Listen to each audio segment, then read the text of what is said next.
Welcome to today's workshop titled Integrative Heart Failure Patient Management, EP and Heart Failure Perspective.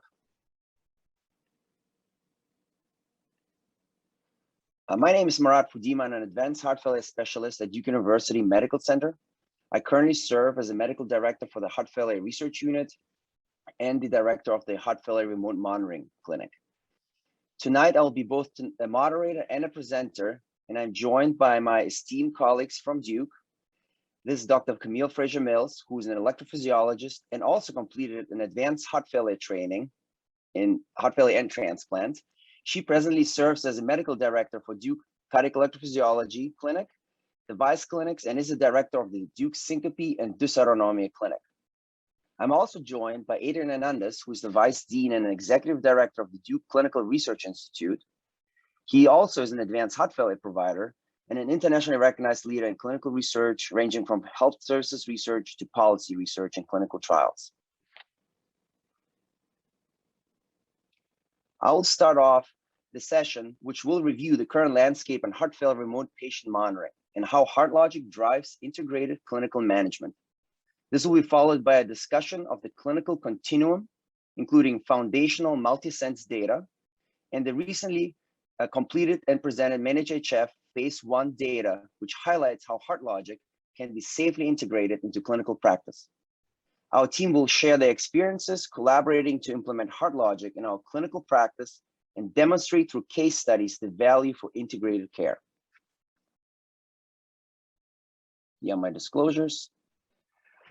One of the few good things probably that came out of the COVID crisis is that it accelerated the transformation of remote monitoring and telehealth in general through many health systems, and that also applied to our health system, the Duke University system. Telehealth transformation occurred in the inpatient setting, where remote monitoring technologies were applied to patients that could not be accessed on a frequent basis, to remotely to patients' homes through an increase in daily telephone visits instead of in-person clinic visits and daily video visits, which went from 0 to many thousands on a daily basis in our health system alone. Heart failure is one of those conditions that particularly can benefit from remote monitoring, and that is because heart failure decompensation can occur up to 30 days or earlier prior to the actual presentation to the hospital. Several things happen in heart failure very early on, such as neurohormonal imbalance and increased filling pressures, which could be detected with proper sensor technology. Early changes also include changes in thoracic impedance and vitals such as heart rate. However, if we rely on vital sign changes and on symptoms such as weight gain or shortness of breath, we tend to realize very late in the course, as late as 10 days or less prior to hospitalization, that an event might be occurring. And in many cases, we tend to come late and are unable to prevent this event. So without doubt, the earlier we act on signs of cardiac decompensation, the more likely we'll be successful to prevent those cardiac decompensations. I personally believe, and I think my colleagues will agree, that technology to date seems to be no longer a limitation in monitoring heart failure remotely. However, it is really the care that is provided based upon the data that we collect that tends to present the majority of the difficulties. Thus, we'll be putting a lot of attention to how we integrate care in our institution to help patients with heart failure and prevent hospitalizations. What makes a good remote monitoring solution? Well, we all probably will agree that it has to be sensitive to cardiac decompensation. It needs to be timely in its detection. And in the best case, we're as early as possible in the ability to detect that decompensation. And at the same time, we want to be specific to it. We want to avoid false positives. At the same time, heart failure is a multi-system disease, meaning it's unlikely that one sensor alone will be able to identify the multitude of phenotypes that cardiac decompensation tends to present with. Also, it is important that the information that is provided by a single or multiple sensors needs to be easily digestible to allow wide adoption beyond only super experts that are able to interpret it. And finally, and probably most importantly, that data needs to be actionable. Because no action, there's no benefit to the patient, because the data alone can't help the patient. So HeartLogic is a score that was developed by Boston Scientific, which appears to meet many of these criteria, and outlined are 5 of the sensors that combined in the HeartLogic score that include heart sounds such as S1 and S3, where change in the heart sounds tends to indicate worsening congestion, so increased filling pressures in the heart or an increased strain. Further, a change in respiratory rate is also detected by the device, where clearly an increase in respiratory rate tends to indicate decompensation. Further, decrease in thoracic impedance tends to be a surrogate of accumulation of fluid on the lungs. And last but not least, a decrease in activity level tends to indicate that something is up with our patients. I will not go too much into the detail because my colleagues will address this in their own speeches, but MultiSENSE trial was the trial that developed and validated the score that we use as part of the Boston Scientific HeartLogic algorithm. And that score was identified to be particularly sensitive and specific to hit that sweet spot when it lands around the nominal value of 16. Well, why 16? Why? Because it's particularly sensitive, around 70%, to be able to predict an impending heart failure hospitalization, yet have only a very low unexplained rate of heart failure events, in this case, 1.47 events. Most importantly, using the HeartLogic algorithm at a nominal value of 16, so when you reach 16 or greater, you tend to be able to identify heart failure hospitalization in average 34 days ahead of the impending event.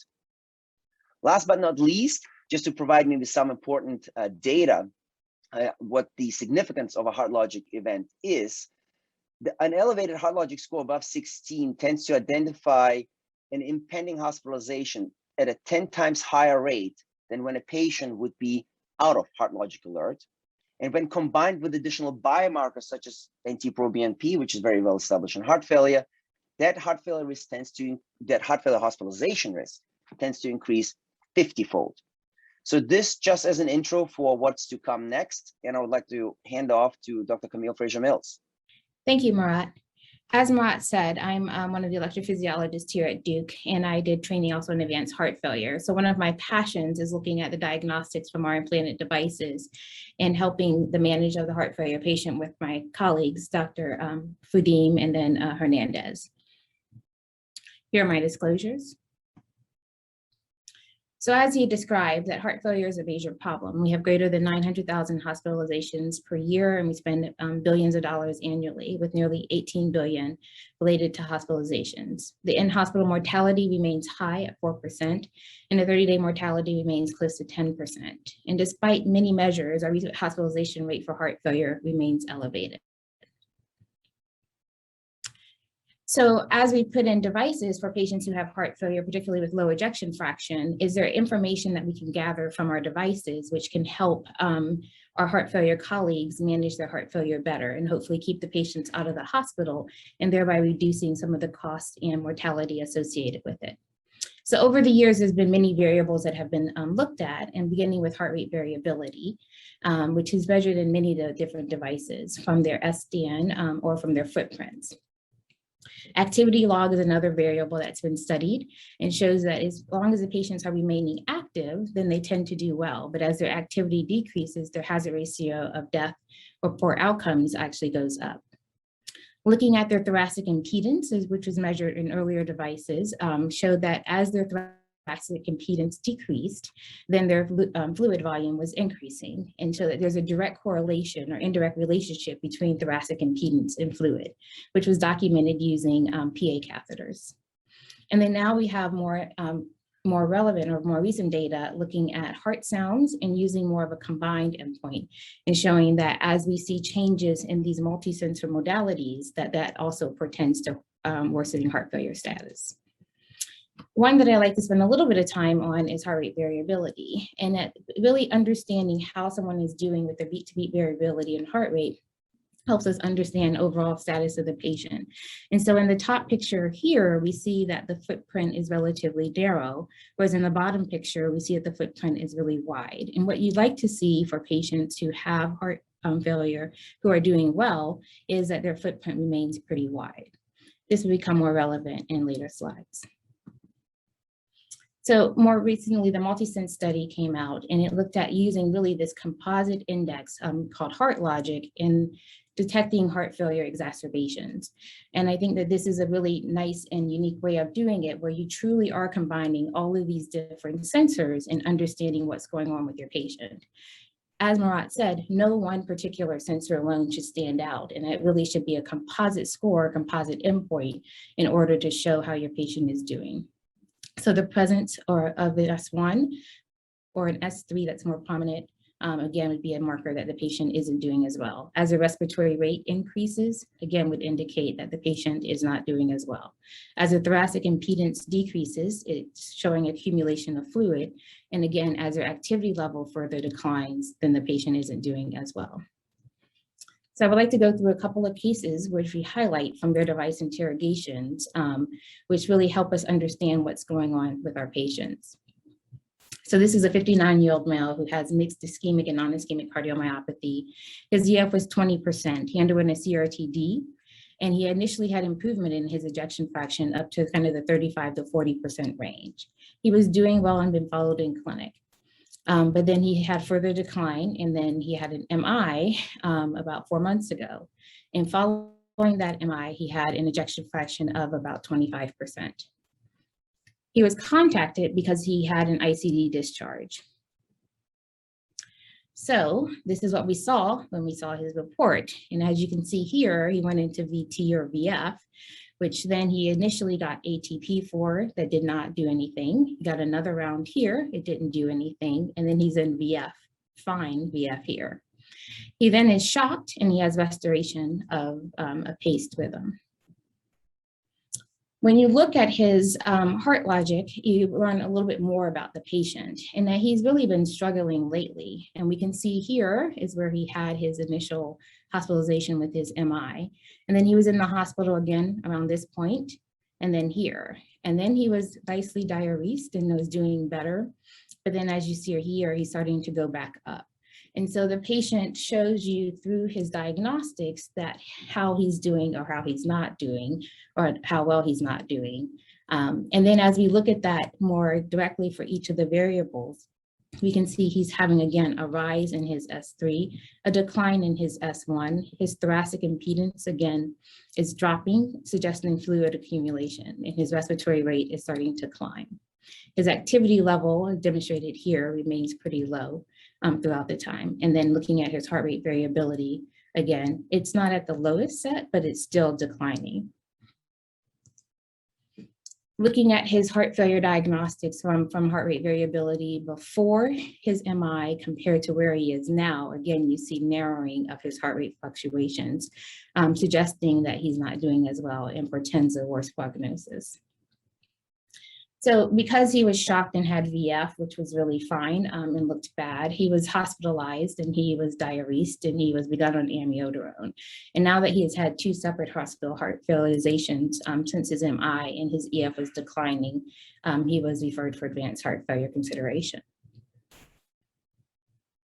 So the second case is short, and I just wanted to show this one is a common thing that we see as we're reviewing interrogations and working alongside of our heart failure team. So this is a 62-year-old female who has a non-ischemic cardiomyopathy. She has a primary prevention ICD, and she was called in because we got a HeartLogic alert on her, and her HeartLogic was 64. When we look at her, again, looking at the heart rate variability data here, her spread, which is the most recent data here, looks wider than what it was previously. So initially you're thinking, oh, things look pretty good. And then you start looking at the other variables, and overall she's doing, you can see her S3 is starting to climb. You saw her HeartLogic obviously was up. Her thoracic impedance, though, didn't look like it was declining. It looked fairly stable, and her respiratory rate, though, was increasing. So when we look at her interrogation closer, we see that she's in a new atrial arrhythmia.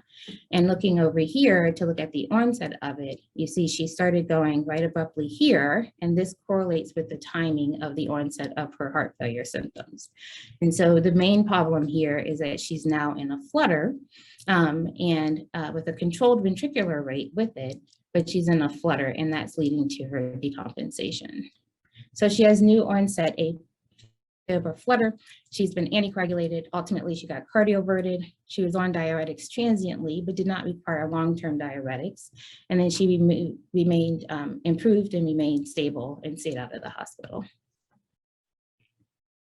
So in conclusion, the heart failure diagnostics are very useful in the management of our heart failure patients. We implant these devices in our patients who have heart failure with a low ejection fraction, and utilizing the diagnostics can help in our management. Utilizing a combined diagnostic approach is very helpful because it has the highest degree of sensitivity. Thank you. I will now turn it over to my esteemed colleague, Dr. Hernandez. Right. Thank you, Camille. And so as everyone has heard from Murad, really the importance of managing heart failure is actually trying to integrate all the signals that we can see from heart failure patients and the potential for making an impact there. And what we learned from Camille is that this can really happen at a patient level. And so here I'm going to present some early results from the MANAGE-HF study in the first phase, where we actually tested out whether we can integrate the HeartLogic algorithm into practice and safely manage patients who have heart failure. Here are my disclosures. So the MANAGE-HF study was really designed to understand, can we move from prognosis to action, and can we do it safely?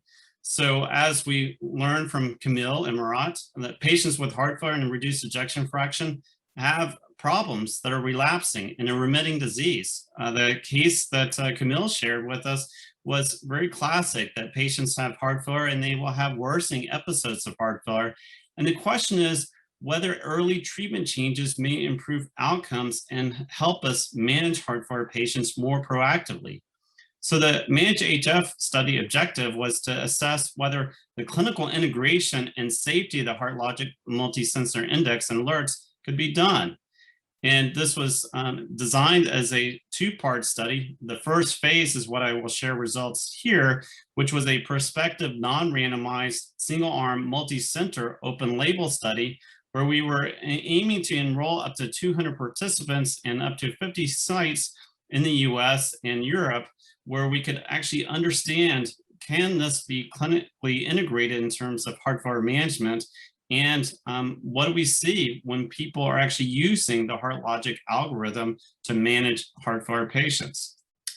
So here I'm going to share the highlights of the protocol. On the left part, it shows the key eligibility criteria for enrolling into MANAGE-HF.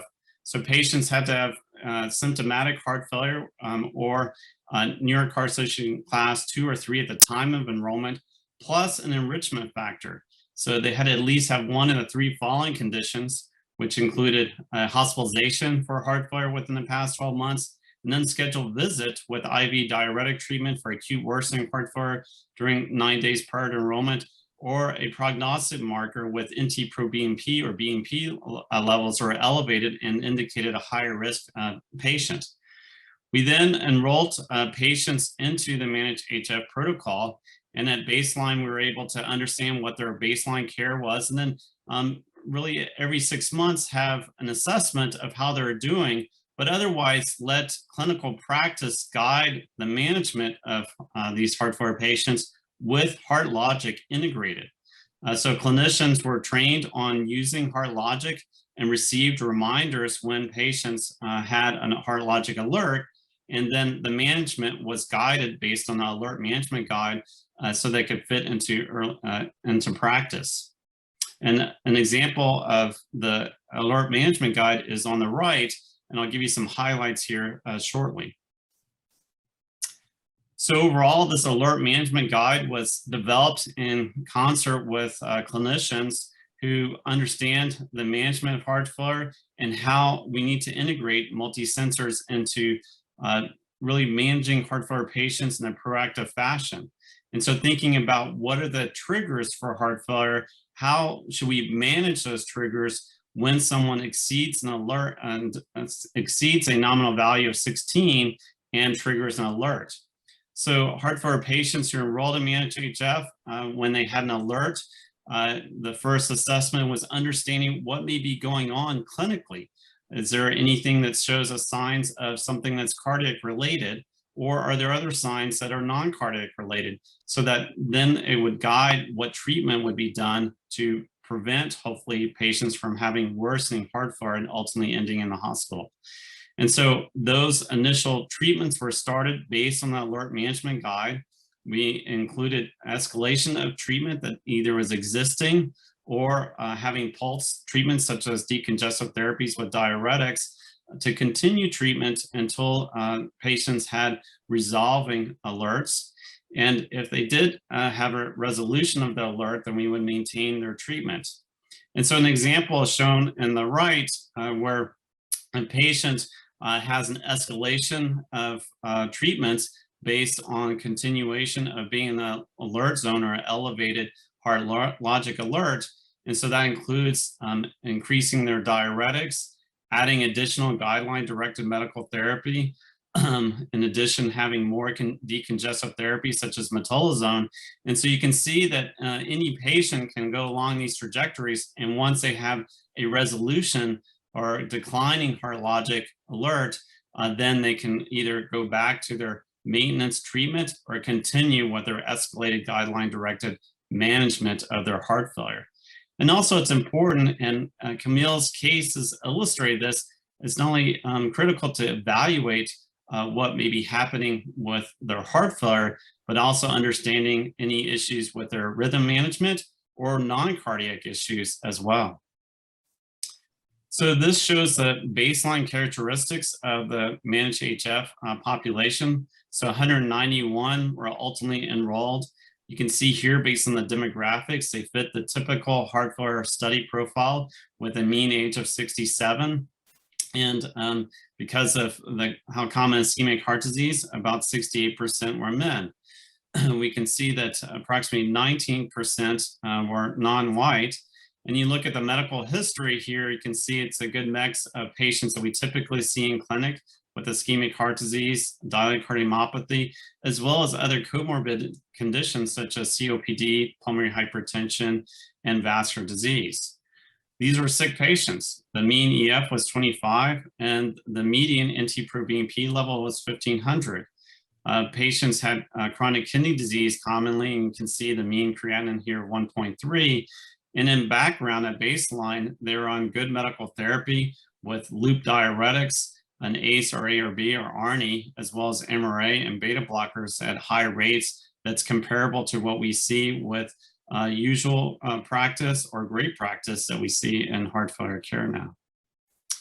So here I'm going to share some initial results from the managed HF study. And just as a reminder that the guidance here for the protocol was to take advantage of these alerts that were coming through these sensor measurements that were integrated in terms of HeartLogic alert, and to act on them based on the alert management guide. And if a treatment was not adjusted, then there was an inquiry in terms of why that was the case, and to learn from that scenario as why someone did not manage a patient per the alert management guide. Overall, there are almost 600 alert cases among these 191 participants. Over 1,700 alerts indicated changes ultimately in heart failure medication over time, which is about 74% of these alert cases had augmented heart failure medications. Overall, safety was very clear, very low rates of site reported SAEs, an extremely low rate of 0.015 per patient year. And most of these things were related to abnormal laboratory values or renal insufficiency or dizziness and syncope. But as noted, only 5, so really small numbers here. And so indicates that this can be integrated very safely into clinical practice. One thing that's really interesting here is just the large variability in heart failure treatment utilization across sites. We already know that there's large variability in terms of quality of care for evidence-based guidelines. But interesting here is once someone has an alert, you can see that there's striking variability in terms of the management of heart failure, in particular, how people chose to use diuretics or diuretics and other combinations. Overall, the majority of sites respond to HeartLogic alerts with decongestive therapies with diuretics alone. There were some that had diuretics and non-diuretic heart failure medications, and then some cases where there's non-diuretic heart failure medication changes. Importantly, when you look at this variation in heart failure treatment and look at the decongestive therapies, that HeartLogic index recovered faster with early decongestive treatments. And so this brings us full circle from what Murad showed, that these can be prognostically important, that they are related to what's going on physiologically in a heart failure patient. And as Camille noted, that you can act on it at a patient level. And now in a combination of multiple sites with 191 patients, you can see that those who acted on HeartLogic with decongestive therapies early, that HeartLogic index that's prognostically important does decrease. So in summary, from our managed HF experience, we conclude that the HeartLogic multi-sensor index and alert algorithm management was safely implemented in heart failure care, that these results can be used in considering the next study and be able to understand what we should do next in terms of meeting the gaps in knowledge around how we should manage heart failure patients. And then overall, the implementation was associated with not only heart failure treatment augmentation in response to alerts, but resulted in rapid reduction of HeartLogic index values. And finally, these results provide evidence that we can further evaluate the role of HeartLogic in routine heart failure remote management, that this is something not only important prognostically, but can be safely implemented. And we can go further in terms of understanding how this can fit into clinical practice and also population management of heart failure. So thanks, and I will turn it back over to Murad to moderate our discussion. Thank you very much for a wonderful set of presentations. And I would like to start off with a question for Adrian. What is the phase 2, or what is the next step for HeartLogic going to look like in the setting of clinical trials?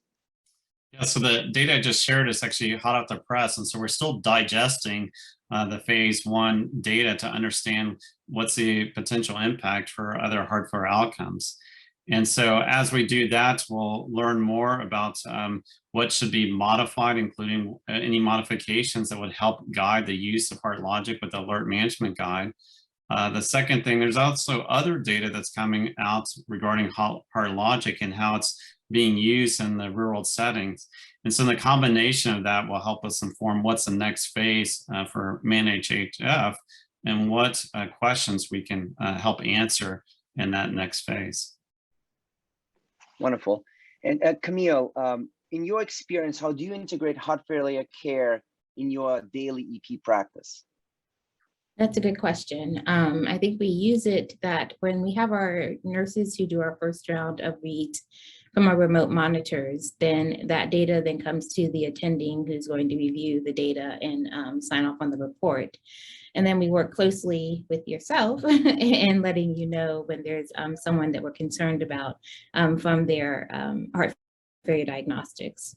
I think the other important point is now that we've formed more collaborative relationships, we're able to give you access to the heart failure diagnostics too, so that we now have the nursing support from the heart failure team working with our nurses in the EP team, so that people are getting the data and it's going to actionable people to then contact the patients and improve overall the patient management. And so setting up our remote monitoring system that has both the heart failure and electrophysiology, where both teams are working closely and cohesively together, definitely has improved our ability to capture the data and then implement changes based upon the data and contacting the patients and figuring out next steps and working with our heart failure team to do those things. Yeah, I think you speak to a very important point, which I think I'm very appreciative that over the last years we're able to integrate how data streams, which there's so many remote monitoring devices with implantable devices alone, that are in many institutions probably owned, quote unquote, by the EP practice, that we've integrated a system where heart failure providers or heart failure teams can get access to the data, manage the heart failure data, and share between EP and heart failure practice and try to act upon it. So I think that has been quite a successful story here at Duke, at least. Yeah, I agree. And I think that, the data provides us a better understanding of the etiology of what's going on. And so whether it's purely a congestion issue, or is it arrhythmia driven, or did the arrhythmia happen after the heart failure had been worse for longer? And I think having a better understanding of what's going on allows us to really manage the patients to the highest degree, informing the collaborative relationships and setting up coexisting clinics that integrate and communicate effectively to each other is really the key to success in managing this population. Yep. So maybe a question to the larger panel, whoever wants to can pick it up. What do you believe is the benefit to patients who are part of this remote monitoring? How do we best care for those patients, and how do we integrate patients into the remote monitoring field? I know it's a little bit of a broad question. Yeah, I'll start. And if anything, what COVID-19 taught us is that we can do a lot of things that remotely. And so while there's been this potential with data being locked in people's chest or box, now we don't have to wait for them just to show up to clinic and interrogate the device to understand what to do. And so from a patient perspective, just like we have security alarm systems on cars and houses, that you can have the same thing if someone was getting worse, and not only be able to get the early signals that they're getting worse before they may even feel it, and that actually can now act on it here, either remotely with augmentation of their medications, or depending on the scenario, bring them to clinic. And so I think, from a patient perspective, it's being able to manage them continuously at home or wherever they may be. Agree. Anything you want to add to this, Camille? Yeah, I agree. I think that those are all great thoughts, and how we, the patient benefits from it. I think it also gives us different minds thinking it from different axes, right? And so we have both the heart failure specialist and the electrophysiologist thinking out the patient and highlighting the points so that we can work together again in managing the patient. So I think it gives us more, by having both teams have access to this data and let us work collaboratively in figuring out, is it driven by rhythm? Is it driven by their heart failure status? And then getting actionable events for it is really helping the overall patient management. The one comment that I always make based on my experience in clinic is many patients believe they had this device implanted. I call it the life insurance policy. They think they get it for that one in a lifetime event to get shocked and rescued out of it. And when I call them or show them in clinic what the HeartLogic score is, and if it's 0 to reassure them that everything is good and it correlates physical exam, or show them, look, it's going the wrong way, we need to act on it, patients absolutely love it to find out that they have diagnostics in that built-in device, which I didn't know about upfront, because we often don't tell them that, or we should tell them more often. And particularly when we call them at home, and like Adrian pointed out, many patients are actually not symptomatic at that time point because the technology is so sensitive. And I think my personal experience was that patients are very, very appreciative of the fact that we have technology to predict possible decompensation, and I don't take offense when we recommend to review the meds, to review their diet, and maybe recommend sometimes a blind diuretic up titration. All right, so one more question, maybe the most important question. What resources are, in your opinion, needed to make a HeartLogic device clinic happen from an EP and heart failure standpoint? Maybe Camille. That's a great question. I think that what's needed is setting up your team properly. I think having people who are invested and interested in this technology, and have people who are well trained in understanding what the technology actually means is key. And people who have time to go into it and look at the data, and then to contact patients when necessary in order to find out how they're feeling and what's going on and what's happening with their compliance with their meds or changes in diet and all of those things that may be playing a role. And I think having a system and that works cohesively between electrophysiology and heart failure is definitely the biggest thing that's necessary in order for success, right? I think that you can't have this be siloed in EP because then people won't pay attention to it. And if you have it only in heart failure, there's a difference, there's some rhythm issues that we need to address. And so us working together and crossing that line back and forth allows us to really manage the patients best. So a committed team, a well-knowledge team, and then collaborative relationships is really the key things that I think for a successful device diagnostic clinic. Yep, I agree. I mean, maybe one thing I would add from my experience is it requires sort of a receptive audience. You have the receptive audience of the patients, which we sometimes directly contact as a remote monitoring clinic, whether it's from the EP or the heart failure side. And I think to be a receptive audience as a patient, they need education, and upfront education helps when we give them the device and we upfront alert them that they're going to be managed. And I think we do that at Duke now. The second receptive audience needs to be your partners, heart failure EP, a general cardiologist, an orthopedic surgeon, for whatever it's worth. If we contact them, they need to be also educated and be receptive, because we often ask them to act on the data, which might not be our patient and quote unquote not our data, and we want them to act. And I think that's where hopefully platforms such as this will help to educate the general crowd to start using this technology and act on it. Yeah, I'll just say, from my perspective, you two are exemplary of what's needed.